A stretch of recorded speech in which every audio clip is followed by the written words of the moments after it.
Hello Tirupati, ఏంది బా ఎట్టుండరు? అందరికీ నమస్కారం.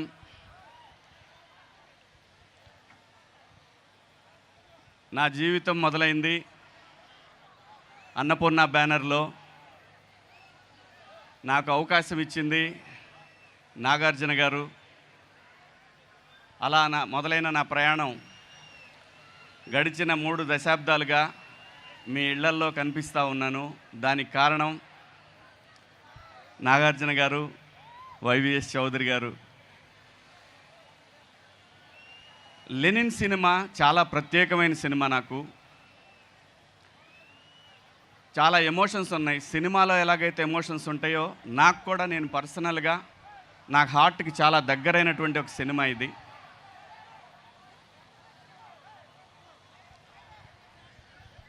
సినిమా గురించి ఇప్పుడు మాట్లాడటం కన్నా కూడా సినిమా రిలీజ్ అయిన తర్వాత సినిమా మాట్లాడుతుంది. ఆ తర్వాత ఈ సినిమాలో పాత్రలన్నీ కూడా మీకు, నాకు తెలిసినంత వరకు పాత్రలు మాత్రమే కనిపిస్తాయి, ఆర్టిస్టులు కనపడరు ఈ సినిమాలో. ఖచ్చితంగా ఈ సినిమా కథ రాసినటువంటి డైరెక్టర్ నందకిషోర్ గారు. మన పక్కనే రామాపురం అయింది, తిరుపతి దగ్గరలో ఉంటుంది రామాపురం, మీ అందరికీ తెలుసు. చాలా అద్భుతమైన కథ రాసుకున్నారు. అఖిల్ గారికి పర్ఫెక్ట్ సినిమా ఇది. ఇటువంటి సినిమానే మీరందరూ కోరుకునేది. ఆ సినిమాని అఖిల్ గారు ఈ రోజున ఆ సినిమాతో మీ ముందుకు వచ్చారు. ఒక సక్సెస్ కోసం ఒక ఆర్టిస్ట్ పనిచేయటం వేరు, ఒక కథ కోసం ఒక ప్రొడ్యూసర్ పనిచేయటం వేరు. కానీ నేను దగ్గరుండి చూశాను, అఖిల్ బాబు కోసం నాగార్జున గారు పనిచేసింది మాత్రం నేను ఎప్పటికీ మర్చిపోలేను, ఎప్పటికీ మర్చిపోలేను. ఎందుకంటే ఒక తండ్రికి ఒక కొడుకు సక్సెస్ఫుల్గా జనంలో నిలబడటానికి మనందరం కూడా అలాగే ప్రయత్నం చేస్తాం. నా కొడుకున్నాడు, వాడు చాలా సక్సెస్ఫుల్గా ఉన్నాడు. డబ్బు కాదండి మెయిన్, ఒక సక్సెస్. ఆ సక్సెస్ కోసం అఖిల్ బాబు ఎంతైతే కష్టపడ్డాడు ఈ సినిమాకి, నా కళ్ళ ముందు నేను ఆయన బేబీగా ఉన్నప్పుడు చూశాను. ఈరోజు లెనిన్గా నా కళ్ళతోటి నేను దగ్గరుండి, చాలా నా హార్ట్కి దగ్గరైన సినిమా, నా హార్ట్కి దగ్గరైన మనుషులు, అద్భుతమైనటువంటి పెర్ఫార్మెన్స్ చూస్తారు ఈ సినిమాలో అఖిల్ బాబుది.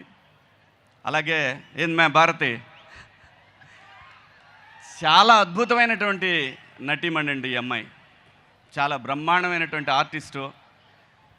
తను చేసిన ఫస్ట్ నేను తన షూటింగ్లో చూసింది రామారావు గారి డైలాగు, ఏమంటివి జాతి నెపమన సూతసుతన కింద నిలువరహత లేదందువా. ఎంత మాట. ఈ డైలాగ్ అమ్మాయి చెప్తుంటే నేను అఖిల్ బాబు ఎదురుగా నిలబడి ఉన్నాం. అఖిల్ బాబు అమ్మాయిని చూస్తూ ఉంటాడు. నాకు నిజంగా డైలాగ్ కన్నా కూడా, నాకు నందు గారు ఇచ్చిన డైలాగ్ కన్నా కూడా, ఏం చేస్తుంది బాబు ఈ అమ్మాయి అని అన్నాను. కానీ నా డైలాగ్ అది కాదు. ఈ అమ్మాయి పలానాడు మన మామ కూతురు అని చెప్పాల్సిన డైలాగుని ఎంత బాగా చేసింది బాబు గారు ఈ అమ్మాయి. సో ఈ సినిమా నేను చెప్పడం కన్నా కూడా మీరు చూస్తే డెఫినెట్గా అక్కినేని ఫ్యామిలీకి ఒక బ్లాక్ బస్టర్ అనేది ఈ సినిమాతో మీరు అందరూ చూస్తారు.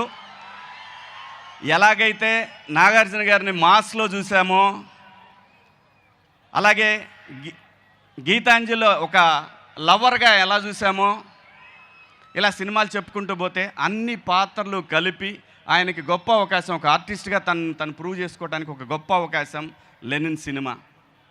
ఖచ్చితంగా మీ అందరికీ నచ్చుతుంది. నా పాత్ర గురించి చెప్పాలంటే, నేను ఎత్తురాజులు రిలీజ్ అయినాక మాట్లాడుకుందాం, దీని గురించి ఎంత తక్కువ మాట్లాడుకుంటే అంత మంచిది. అలాగే ఈ సినిమాకి తమన్ గారు మ్యూజిక్ మీ అందరూ చూశారు, విన్నారు. అద్భుతమైన మ్యూజిక్. ఇప్పుడు ఈ ఆడియో రిలీజ్ అయిన తర్వాత అక్కినేని తమన్ అతను ఇప్పుడు అంత మంచి మెలోడియస్ మ్యూజిక్ ఇచ్చారు. అలాగే ఈ సినిమాలో పనిచేసిన పాత్రలు అందరూ కూడా, క్యారెక్టర్స్ చేసిన ప్రతి ఆర్టిస్టు కూడా బ్రహ్మాండంగా ఎవరి స్థాయిలో వాళ్ళు యాక్ట్ చేశారు. ఒక అద్భుతమైనటువంటి ఒక మహాభారతాన్ని చూడబోతూ ఉన్నారు మీరు. అంటే ఒక సోషల్ మహాభారతం ఎలా ఉంటుందనేది మీ అందరికీ కళ్ళకు కట్టినట్టు చూపించారు. అలాగే ఈ సినిమాలో పనిచేసిన ప్రతి ఆర్టిస్ట్కి కూడా శుభాకాంక్షలు. Thank you sir. నాకు సార్ మళ్ళీ ఇంకొక అవకాశం ఇచ్చారు, అద్భుతమైన అవకాశం. ఆ ఏడుకొండల వాడి సాక్షిగా నా జీవితంలో నేను నాన్నగారితో కూడా పనిచేశాను. సీతారాముల కళ్యాణం చూతమరారండి సినిమాలో మీతో సీతారామరాజులో పనిచేశాను. ఆ తర్వాత అఖిల్ బాబుతో ఈ సినిమా ఖచ్చితంగా సూపర్ హిట్ అండి. ఈ సినిమా గన్ షాట్ హిట్. 10వ తారీఖు మీరు అందరూ చూస్తారు. ఒక block buster cinema. King junior వస్తున్నాడు. థ్యాంక్ యూ శివాజీ గారు. Thank you so much.